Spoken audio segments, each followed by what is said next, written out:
Boa noite, presidente. Boa noite, caros deputados. Boa noite a todos aqui da casa hoje presente. Boa noite às pessoas que nos assistem pela TV Alesp. Meus amigos, temos uma missão muito importante esta noite. Barrar o projeto de lei 529, que vai aumentar impostos e passar a conta para a população que está mais sofrendo nesse momento de pandemia. E mais uma vez, o governo, ao invés de reduzir despesas para resolver o problema, ele vai assinar o boleto e passar para a conta para a população pagar, deputado Daniel José. No meio de uma pandemia, onde 800 mil pessoas perderam seus empregos, milhares de empresas fecharam, famílias perderam seus entes queridos, perderam renda, perderam emprego, a forma que o governo vai resolver esse problema é uma pá de cal para terminar de afundar as pessoas que estão sofrendo nessa crise. O governo estima um rombo de 10,4 bilhões de reais para o ano que vem. E quando a gente viu, deputado Rene, o plano de marketing do governador João Dória divulgando que seria uma reforma administrativa, uma modernização administrativa, inclusive vários veículos da imprensa acolhendo e utilizando os mesmos termos, por um momento eu até acreditei que a gente veria uma boa solução para essa proposta. Mas muito pelo contrário. E vamos aqui aos fatos. Esse projeto de lei 529 de 2020, encaminhado pelo governo, foi estruturado em 3 eixos. E o primeiro deles, enxugamento da estrutura administrativa. E a gente na expectativa de que esse fosse o pilar principal desse projeto. Mas não. Economia prevista de 585,7 milhões de reais. O deputado Daniel José trouxe aqui muito bem ontem. Isso não significa, deputado, nem 0,2% do orçamento. Mas espera aí, se o problema é orçamentário, a redução de despesa é só isso? Eu preciso dar 2 exemplos aqui, deputado Gil Diniz, para ficar mais claro o meu ponto. Cada deputado estadual da bancada do Partido Novo, da Assembleia Legislativa de São Paulo, economiza mais ou menos por ano 2 milhões de reais, reduzindo o número de assessores, abrindo mão de verba de gabinete, de carro oficial, auxílio moradia, seguro saúde, gratificações, entre outras coisas.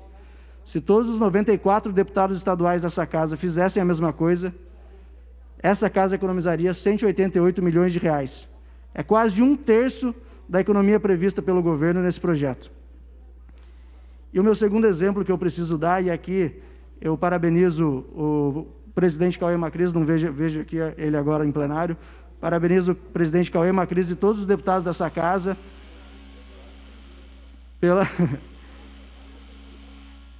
Não gostaram do parabéns, Cauê, mas eu te parabenizo mesmo assim pela medida dura que a gente tomou aqui na Alesp, no começo da pandemia. Foi aprovado um projeto de lei aqui nessa casa que reduzia em 30% o salário dos deputados e mais várias medidas de redução de despesas com uma economia prevista de mais ou menos 320 milhões de reais.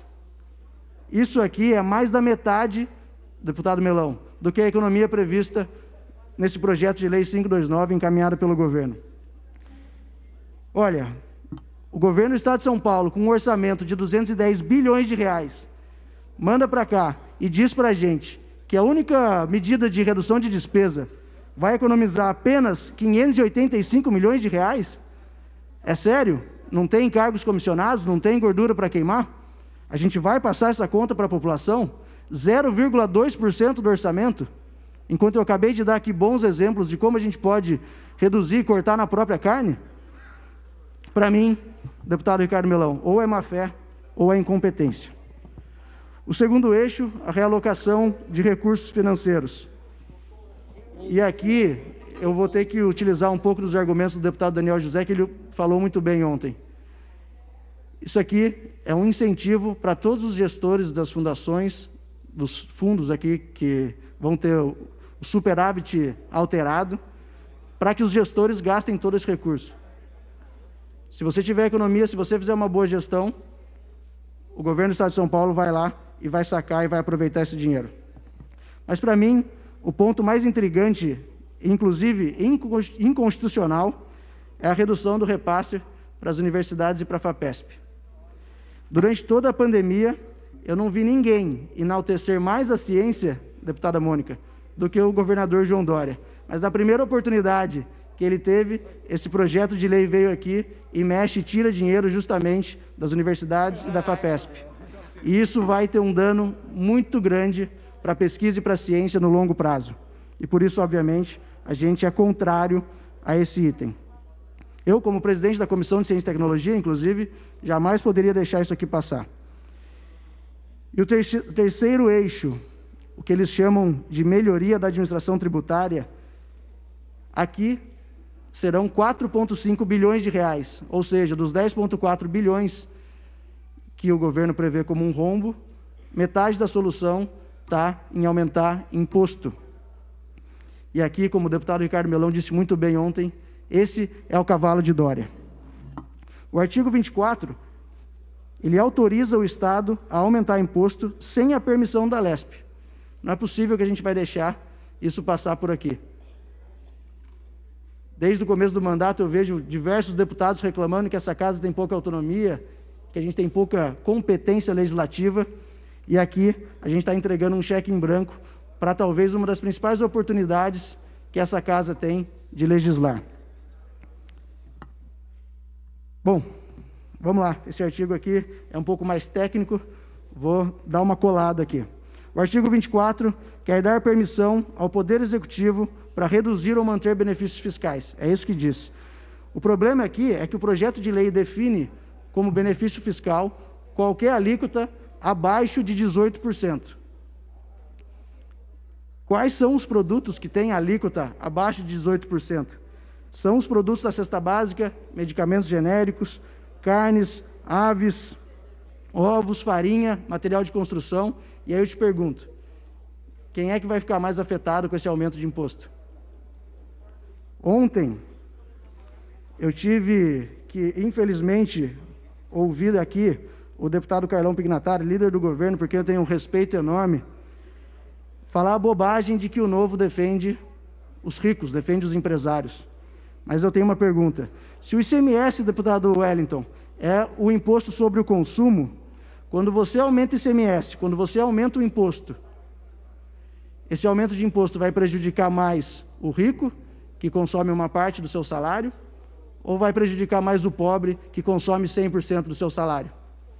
Essa é a dúvida. E eu fico sempre me perguntando por que eu tenho que ouvir ainda que o Partido Novo defende os ricos e os empresários. E mais um exemplo aqui que eu preciso dar também, o deputado relator desse projeto, inclusive, Alex da Madureira, subiu aqui nessa tribuna e disse, abre aspas, tem serviços que são prestados na sua casa que você paga 18% de imposto e a empresa repassa apenas 9% para o Estado. Olha, deputado Alex da Madureira, se isso aqui de fato acontece, esse projeto de lei não resolve isso. Vários dos benefícios fiscais são concedidos diretamente lá na caixa preta da Fazenda, inclusive, sem passar aqui por essa casa. E esse é um exemplo. Esse tipo de benefício fiscal, em nenhum lugar está escrito aqui no artigo 24 que isso resolveria esse problema. O que esse artigo 24 vai fazer na prática é aumentar imposto.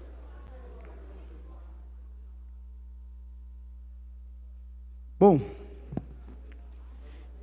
nesse mesmo mês, a gente viu essa discussão acontecendo também lá no governo do Rio Grande do Sul. E o governador Eduardo Leite mandou um projeto similar a esse, que também aumentava impostos. Mas pelo menos ele teve a transparência de colocar no projeto quais artigos, quais categorias teriam quais aumento de alíquota.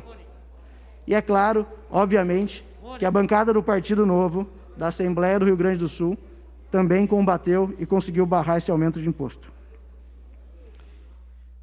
Para finalizar, meus queridos amigos, esse problema orçamentário não tem bala de prata. É urgente que a gente foque em reduzir mais despesas e dar mais liberdade para os empreendedores, para os trabalhadores conseguirem empreender e retomar sua atividade econômica com mais facilidade e com mais rapidez. Para todo problema complexo, tem uma solução simples, elegante e completamente errada. E este projeto aumenta imposto, não reduz despesa e passa a conta para a população pagar. Obrigado.